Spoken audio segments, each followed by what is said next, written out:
Welcome back to my YouTube channel Andhra spicy food. ఇవాల్టి మన video వచ్చేసి టమోటా పచ్చడి అండి. మనం ఎప్పుడన్నా టమోటా పచ్చడి చేసుకోవాలనుకుంటే ఈ విధంగా చేసుకోండి అబ్బా. ఒక్కసారి నేను చేసినట్లుగా టమోటా పచ్చడి చేసి చూడండి, మళ్ళీ ఆ టేస్ట్ని మర్చిపోరండి.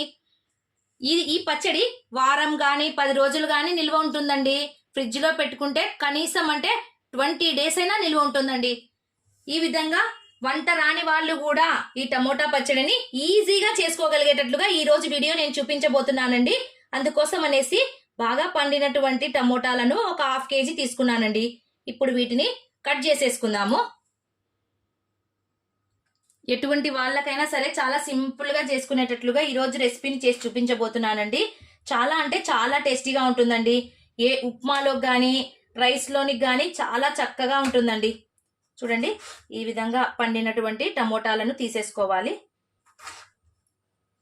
ఈ విధంగా కట్ చేసుకోవాలండి. ఈ మిడిల్ పార్ట్ని తీసేసుకోవాలండి. ఈ విధంగా అన్నిటినీ కట్ చేసుకోండి. టమోటా కాస్త గట్టిగా ఉండాలండి. పచ్చడి చేసేసరికి మరి మెత్తగా ఉండకూడదండి. కాస్త గట్టిగా ఉండాలి, పండినట్లుగా ఉండాలి. అప్పుడే పచ్చడి చాలా టేస్టీగా ఉంటుందండి. అప్పటికప్పుడు ఫటాఫట్ చేసుకునేటటువంటి పచ్చడి అండి ఇది.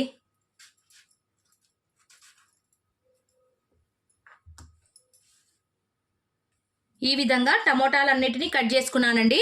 ఇప్పుడు వీటిని మిక్సీ పట్టేసుకుందాము. ఒక మిక్సింగ్ జార్ తీసుకొని ఈ టమోటాలన్నిటిని వీటిలోకి వేసేసుకోవాలి. ఇక్కడ నేను టమోటాలను ఉడకబెట్టట్లేదండి, ఈ విధంగా మిక్సీ పట్టేసుకుంటున్నాను. దీనివల్ల ఏమవుతుందంటే ప్రాసెస్ చాలా ఈజీగా అయిపోతుందండి. అలాగే ఇందులోనికి నేను ఒక చిన్న నిమ్మకాయ సైజ్ అంతా చింతపండును వేసేసుకుంటున్నానండి. చింతపండుని పిచ్చలు లేకుండా ఈ విధంగా నీట్గా వలుచుకోవాలండి. ఈ విధంగా వేసేటప్పుడు కూడా అంతా ఒక్కసారిగా వేయకుండా ఈ విధంగా ఒక్కొక్కటిగా వేయాలండి. అప్పుడే చింతపండు బాగా మిక్సీలో వేసేటప్పుడు కూడా ఈ విధంగా లేకుండా బాగా మెత్తగా గ్రైండ్ అవుతుంది. ఈ విధంగా సపరేట్గా వేసేసుకోవాలి. అదేవిధంగా ఒక 10 వెల్లుల్లి రెబ్బలను వేసేసుకోవాలండి. చూశారు కదా, ఈ విధంగా 10 వెల్లుల్లి రెబ్బలను కూడా వేసేసుకుంటున్నాను. టేస్ట్కి తగినంత సాల్ట్ వేసేసుకోవాలి. ఇక్కడ నేను కల్లుప్పును వేసేసుకుంటున్నానండి. మళ్ళీ ఒకసారి చెక్ చేసి సాల్ట్ వేసేసుకుందాము. ఇప్పుడు మనము చిల్లీ పౌడర్ని వచ్చేసి 1/2 kg టమోటాలకు వచ్చేసి 3 స్పూన్స్ వేసుకోవాలండి. అది పర్ఫెక్ట్గా ఉంటుందండి కారము.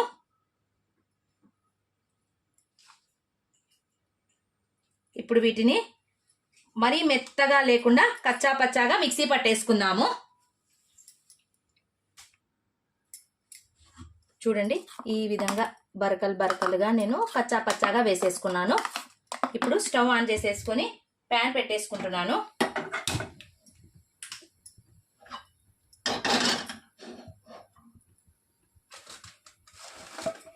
పోపు పెట్టుకోవడం కోసం నేను కొద్దిగా ఆయిల్ని ఎక్కువనే వేసుకుంటున్నానండి. ఆయిల్ ఎక్కువ వేయడం వల్ల పచ్చడి చాలా రోజులు నిల్వ ఉంటుందండి.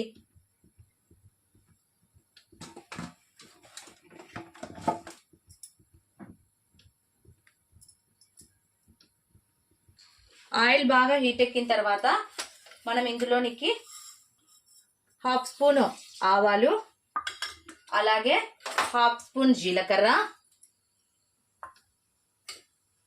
1/2 స్పూన్ మినప్పప్పు, అలాగేనండి 1/2 స్పూన్ పచ్చి శనగపప్పును వేసేసుకుంటున్నాను. ఇవి బాగా దోరగా వేగాలండి.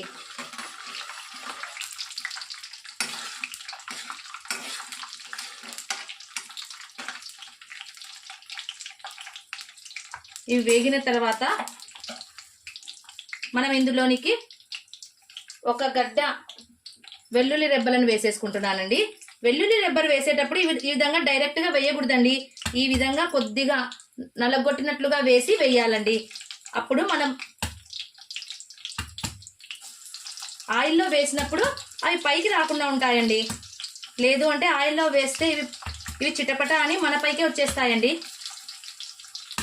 ఈ విధంగా కొట్టేసి వేసేసుకోవాలి.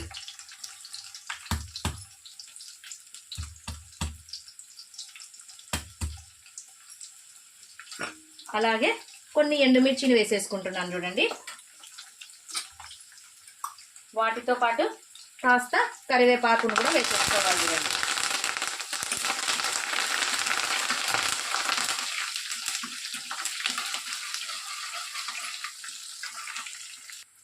ఇప్పుడు ఇందులోనికి 1/2 స్పూన్ పసుపుని యాడ్ చేసేసుకుంటున్నాను.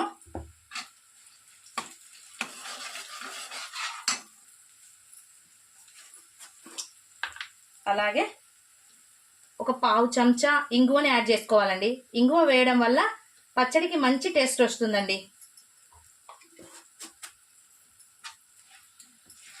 ఒక 2 సెకండ్స్ బాగా వేయించి మనం మిక్సీ పట్టేసుకున్నటువంటి ఈ టమోటా పచ్చడిని ఇందులోనికి వేసేసుకోవాలి.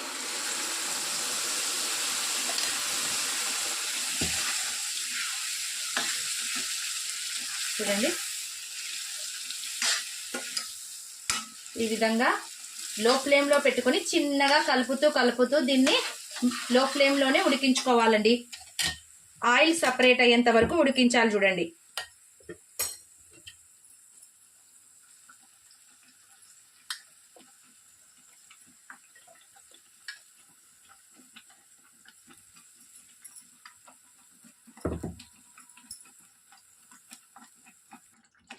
చూడండి, ఈ విధంగా లో ఫ్లేమ్లో పెట్టేసి చిన్నగా కలుపుతూ దీన్ని ఉడికించుకోవాలండి. వీటిలో నుంచి ఆయిల్ సపరేట్ అవ్వాలండి, అంతవరకు దీన్ని ఉడికించాలి. ఒక 10 మినిట్స్ ఉడికించాలండి బాగా. ఈ విధంగా పచ్చడి కొద్దిగా దగ్గర పడిన తర్వాత మనం ఇందులోనికి 1 స్పూన్ ఆవపిండి, 1 స్పూన్ మెంతిపిండిని వేస్తున్నానండి. ఈ విధంగా ఆవపిండి మెంతిపిండి వేయడం వల్ల ఇది నిలువ పచ్చడంత టేస్ట్ వస్తుందండి. ఫ్లేవర్ కూడా చాలా బాగుంటుందండి.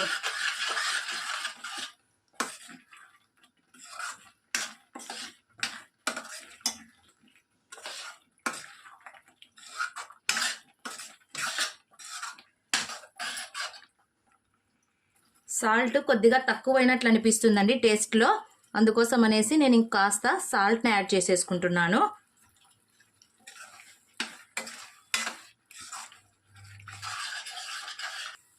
చూడండి, ఆయిల్ అనేది చక్కగా పైకి తేలింది కదండి. ఇప్పుడు స్టవ్ ఆఫ్ చేసేద్దాము.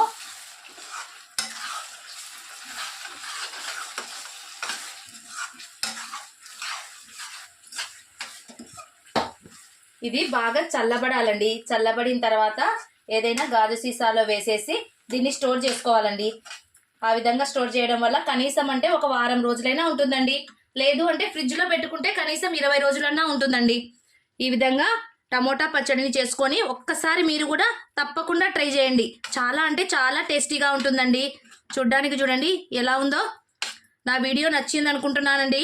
నా వీడియో నచ్చినట్లయితే లైక్ చేయండి, మీ ఫ్రెండ్స్ అండ్ రిలేటివ్స్కి షేర్ చేయండి. మరిన్ని సింపుల్ అండ్ టేస్టీ రెసిపీస్ కోసం నా ఛానల్ను సబ్స్క్రైబ్ చేసుకోవడం మాత్రం మర్చిపోవద్దండి. Thank you for watching.